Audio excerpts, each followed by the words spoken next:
বিরোধী দলের দলপতিজনক সিলেকশন দেওয়ার দায়িত্ব আমার হাইকমান্ডর। হাইকমান্ড ইতিমধ্যেই আমার পর্যবেক্ষক নিযুক্তি দিছে। পর্যবেক্ষকে 2-1 দিনের ভিতৰত আহিব, আহি আমাৰ বিধায়কসকলৰ মতামত লৈ পেলাই সিদ্ধান্ত ল'ব। আজি আমাৰ আছে শপত গ্ৰহণ। আজি কালি 2 দিন আমাৰ এনেকৈয়ে যাব।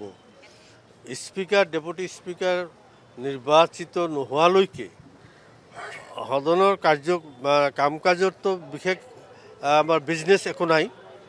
তো গতিকে এইটোত কোনো অসুবিধা এতিয়ালৈকে হোৱা নাই। আমি ধৰ্মনিৰপেক্ষ দল, আমাৰ তাত হিন্দু মুছলমানৰ প্ৰশ্ন নাহে। গতিকে ৰাইজে যেনেকৈ নিৰ্বাচিত কৰিছে সেই হিচাপে আমি আহিছোঁ। হিন্দু মুছলমানৰ যিটো কথা ওলাইছে যে 18গৰাকী আপোনালোকৰ সংখ্যালঘু বিধায়ক, এজন মাত্ৰ হিন্দু, সেইবোৰ কথাৰ কাৰণেই আচলতে এতিয়ালৈকে দিব নোৱাৰিলে। নাই, এইটো জ্যেষ্ঠতাৰ ভিত্তিত, কোনো সেইটোৰ কাৰণে কোনো অপেক্ষা হোৱা নাই। জ্যেষ্ঠতাৰ ভিত্তিতেই হ'ব লাগে, এইটো সকলোৰে একমত।